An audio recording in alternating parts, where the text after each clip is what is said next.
श्री मनु जी महाराज के एक पुत्र थे जिनका नाम था उत्तानपाद। ध्यान से सुनिएगा। उत्तानपाद के पास दो रानियां थीं। एक का नाम था सुनीति और दूसरे का नाम था सुरुचि। सुनीति का मतलब क्या है? ध्यान से सुनिए। सुनीति का मतलब है जो नीतिज्ञ हो, और सुरुचि जो थी ना, वो अपने रुचि के अनुसार कार्य करती थी। सुरुचि देखने में बड़ी सुंदर थी, लेकिन सुनीति देखने में सुंदर नहीं थी। सुनीति का तन नहीं सुंदर था, पर मन बड़ा सुंदर था। सुरुचि का तन सुंदर था, पर मन सुंदर नहीं था। संसार का व्यक्ति तन की सुंदरता देख करके प्रेम करता है। सुरुचि से राजा बहुत प्रेम करते थे, क्योंकि वो देखने में सुंदर थे। लेकिन संसार का व्यक्ति भले ही प्रेम करे तन की सुंदरता देख करके, लेकिन भगवान के दरबार में तन की सुंदरता नहीं देखी जाती है। भगवान के दरबार में तो मन की सुंदरता देखी जाती है। जिसका मन सुंदर होता है, भगवान उसे स्वीकार करते हैं। इसीलिए तन को सजाने से ज्यादा बढ़िया है कि आप मन को सजाओ। ठीक है, पहले मन को सुंदर करो। अच्छा, एक बात बताना, आज के समय में कौन है जो अपना मन सुंदर करना चाहता है? हर व्यक्ति की तन की सुंदरता में व्यस्त है। मंदिर जाना हो तो पहले आप मन साफ करते हो कि तन? मन की तरफ तो ध्यान देना ही नहीं। पहले 4 बाल्टी स्नान करते हैं, अच्छे अच्छे कपड़े पहन लिए, खूब बढ़िया। अब माताएं हैं तो खूब श्रृंगार भी करने लगी। आधा घंटा तैयारी में चला गया।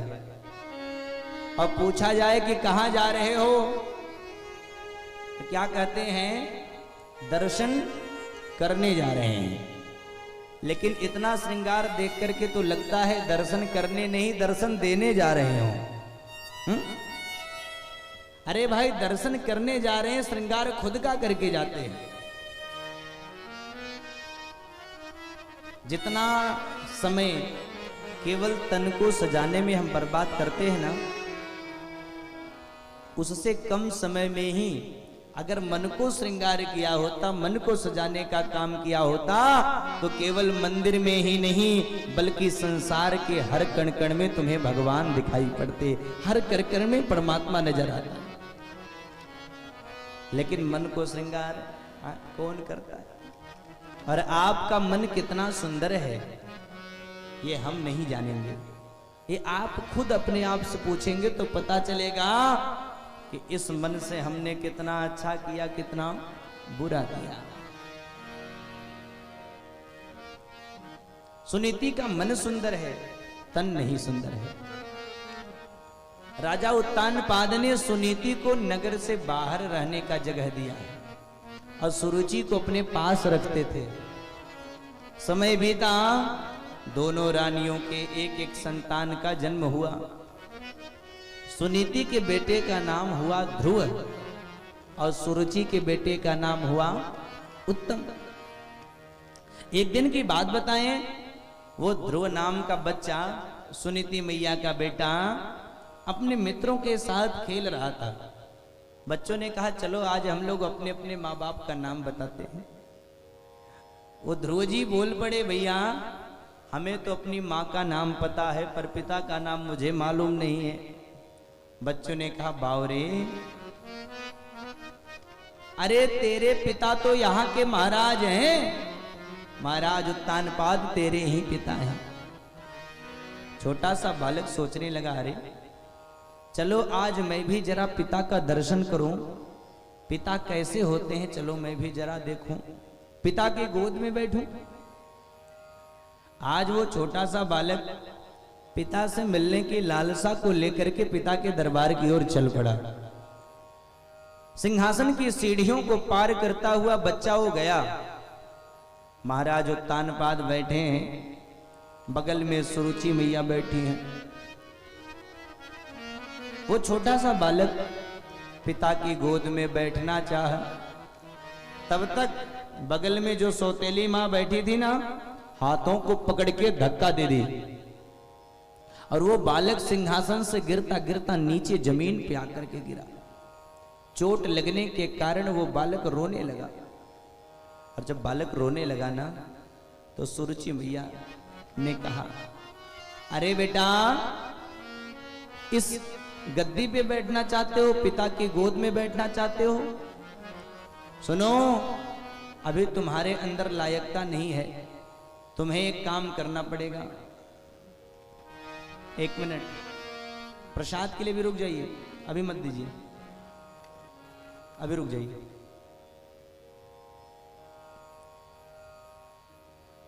टाइम से हैं, प्रसाद का वितरण टाइम से हो। बोले वृंदावन बिहारी लाल की। थोड़ी सी ताकत लगा के बोल दे माताएं, क्या बोलेंगे?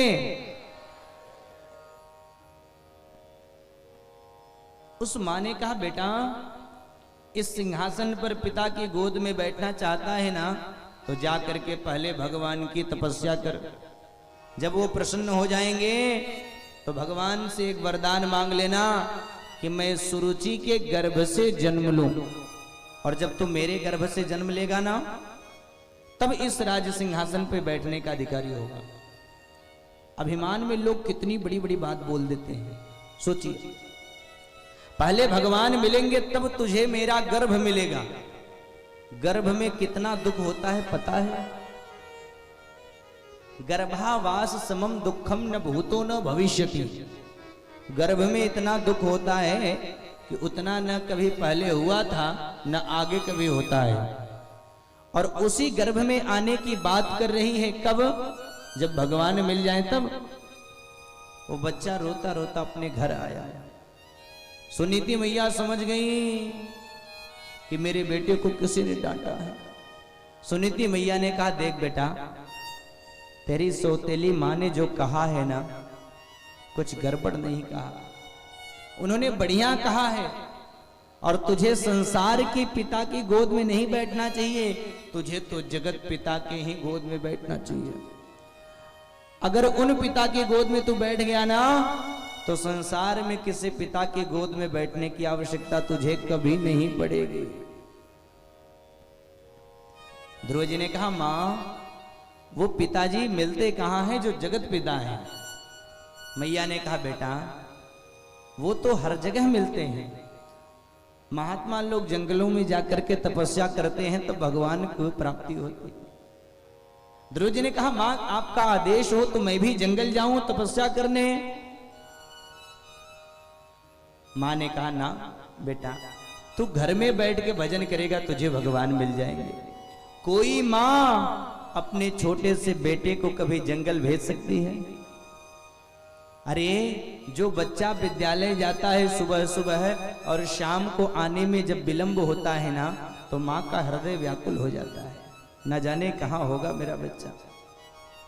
वो मां अपने बेटे को जंगल कभी भेज सकती है?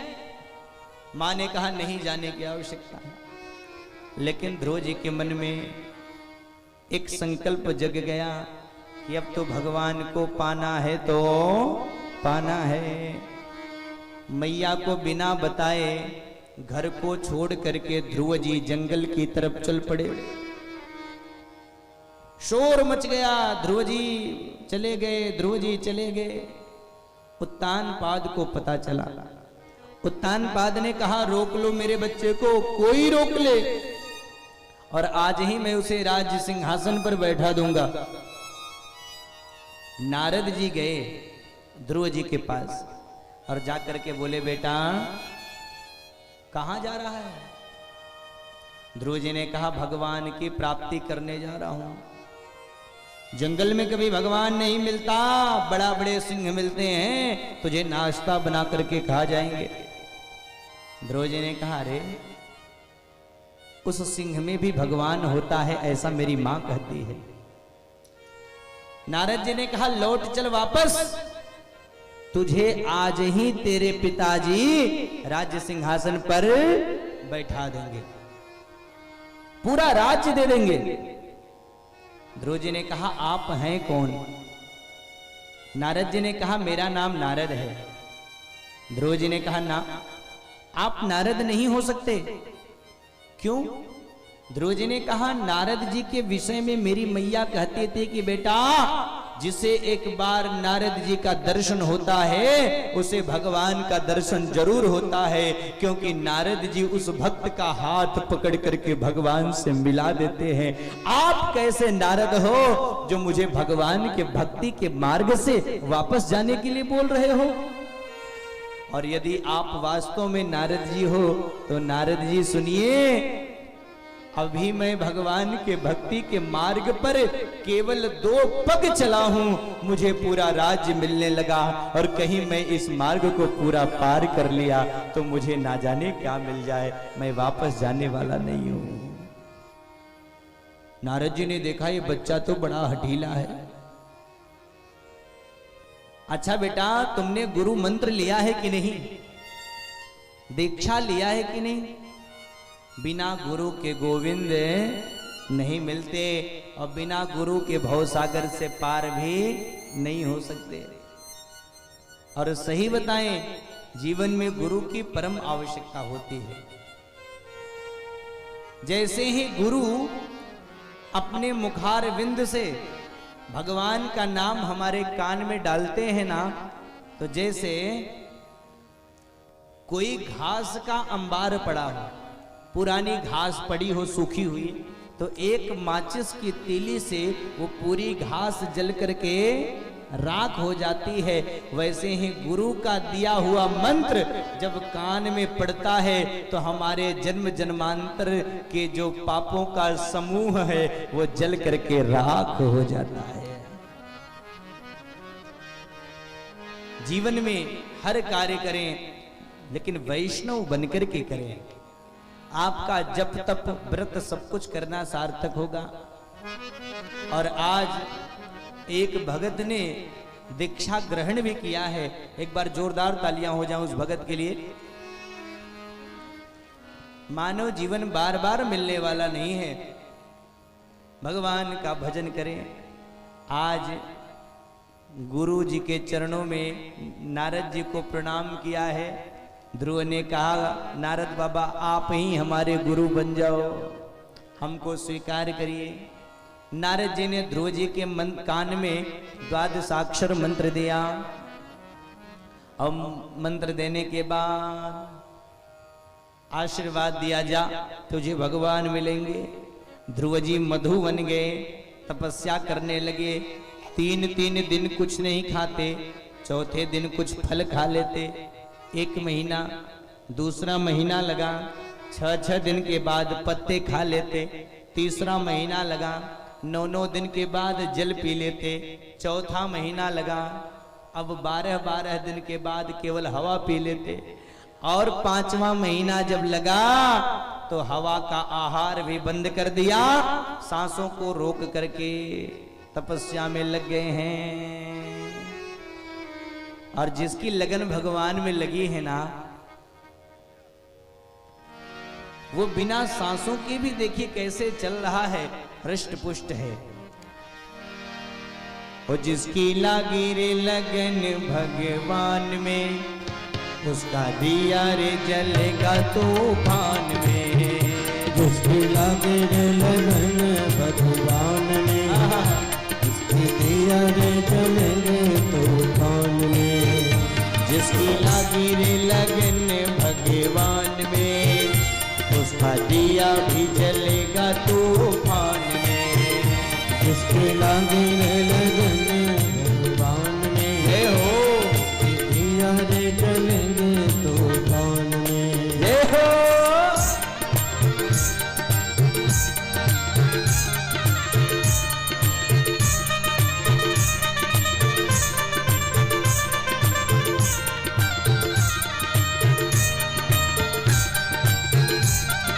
हरि बोल, श्री राधे।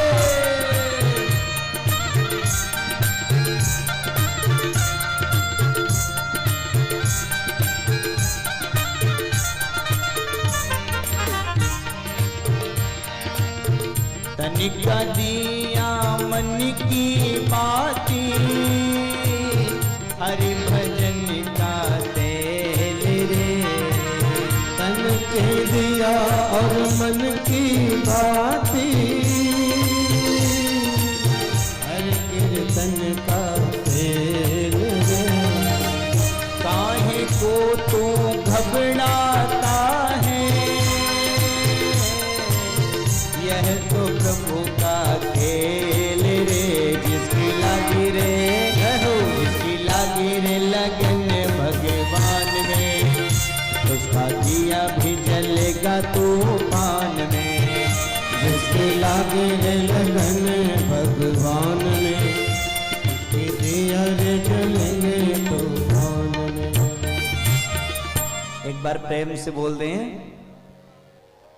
ऐसे नहीं, थोड़ी ताकत लगा करके बोले। क्या बोलेंगे? ध्रुव जी तपस्या में मस्त हैं, और जब ध्रुव जी ने सांस रोक करके भजन करना शुरू किया तो जितने भी प्राणी संसार के थे सबकी सांस अपने आप रुक गई। अब बताइए, सबकी सांस फूलने लगी, सब परेशान हो गए, सब दौड़े दौड़े गए भगवान के पास, प्रभु बचाओ बचाओ। भगवान ने कहा चिंता मत करो, इस समय एक मेरा नन्हा सा भगत है और आज वो मेरी तपस्या कर रहा है, मुझे उसका दर्शन करने जाना है। आज तक भगवान दर्शन देने जाते थे, लेकिन ध्रुव की तपस्या को देख करके भगवान ने कहा आज मुझे भक्त का दर्शन करने जाना है। भगवान ध्रुव जी के सामने प्रकट हो गए। जिस रूप का ध्यान करके ध्रुव जी तपस्या कर रहे थे ना, भगवान उसी रूप में प्रकट हो गए। और जब भगवान प्रकट भये, ध्रुव जी नेत्रों को खोले, आहा, पूरा साष्टांग लेट करके भगवान को प्रणाम किया, लेट गए पूरा। सोच रहे भगवान की स्तुति कैसे करें। भगवान ने शंख स्पर्श करा दिया, विद्वान हो गए, बड़ी सुंदर स्तुति किया। योऽन्तः प्रविश्य मम वाचमिमां प्रसुप्तां संजीवयत्य खिल शक्तिधरः सुधाम्ना। हे प्रभु, मेरी मरी हुई वाणी को जागृत करने वाले प्रभु, आपको मेरा प्रणाम है। भगवान को प्रणाम किया। भगवान ने कहा ध्रुव जी मांगिए, आपको क्या चाहिए? ध्रुव जी ने कहा प्रभु कुछ नहीं चाहिए, अब कछुनाथ न चाहिए मोरे, दीन दयाल अनुग्रह तोरे। प्रभु अब कुछ नहीं चाहिए। भगवान ने कहा झूठ बोलता है, तुझे पहले पिता की गोद चाहिए थी ना, राज्य सिंहासन चाहिए था, और आज मैं आ गया तो कहता है कुछ नहीं चाहिए। ध्रुव जी ने कहा प्रभु पहले सोचता था कि मुझे मिले, सब कुछ मिले, पहले ये आरज़ू थी कि जाने सारा जमाना, पहले ये आरज़ू थी कि जाने सारा जमाना, लेकिन हे मेरे श्याम, तेरे नाम ने बना दी मेरी जिंदगी फसाना। मुझे रास आ गया है तेरे दर पे सर झुकाना, तुझे मिल गया पुजारी, मुझे मिल गया ठिकाना, अब इसके अलावा मुझे क्या चाहिए? प्रभु आप प्रसन्न रहो, कुछ नहीं चाहिए। भगवान ने कहा अरे देखो, जो भी कामना लेकर के भक्त मेरे पास आते हैं तो पहले मैं उनकी कामना को पूर्ण करता हूं। मुझे वो बाद में पाते हैं, लेकिन पहले उनकी कामना पूरी होती है। तो तुम्हारे अंदर राज्य की लालसा थी, जाओ मेरा वरदान है, इस संपूर्ण भूमंडल पर 36,000 वर्ष तक राज्य करो, और जब तुम्हारा समय पूरा होगा तो दुनिया के लिए नियम है कि सबको मरना पड़ता है तब मेरे धाम को आते हैं, लेकिन तुम्हारे लिए ये मरने की व्यवस्था हम हटा देते हैं, अपने शरीर को लेकर के हमारे धाम को आओगे। बताइए, भगवान की कृपा हो जाए ना तो मौत भी नहीं आएगी। लोग कहते हैं मौत सत्य है, मृत्यु सत्य है, लेकिन भगवान की कृपा हो जाए तो मृत्यु को भी असत्य होना पड़ता है। ध्रुव जी को शरीर नहीं छोड़ना पड़ा, अपने शरीर के साथ भगवान के धाम को गए हैं। ध्रुव जी को वरदान मिला।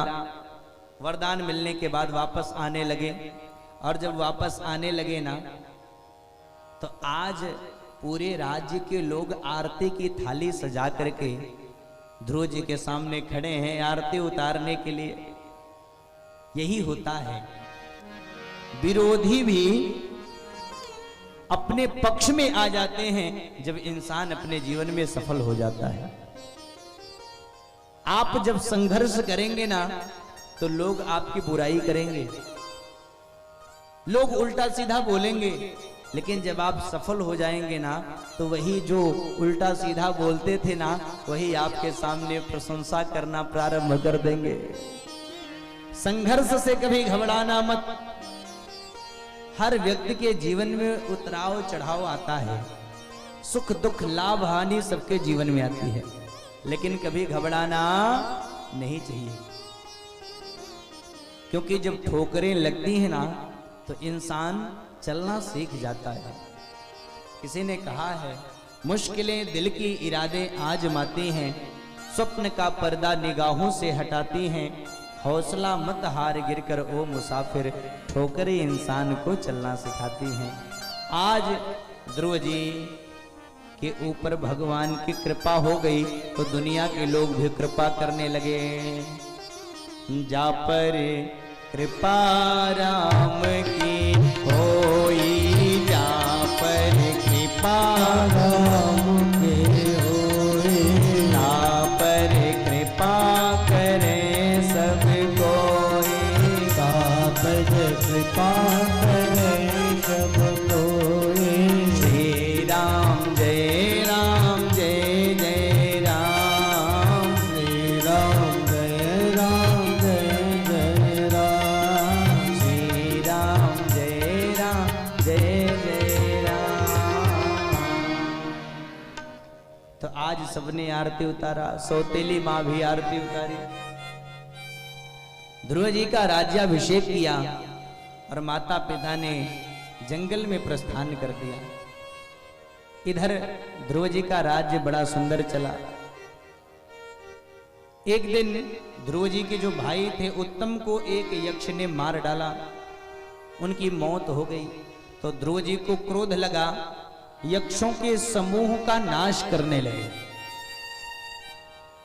मनु जी महाराज ने आकर के समझाया, बेटा गलत है, जिसको जैसे मरना था ना वो वैसे मर गया।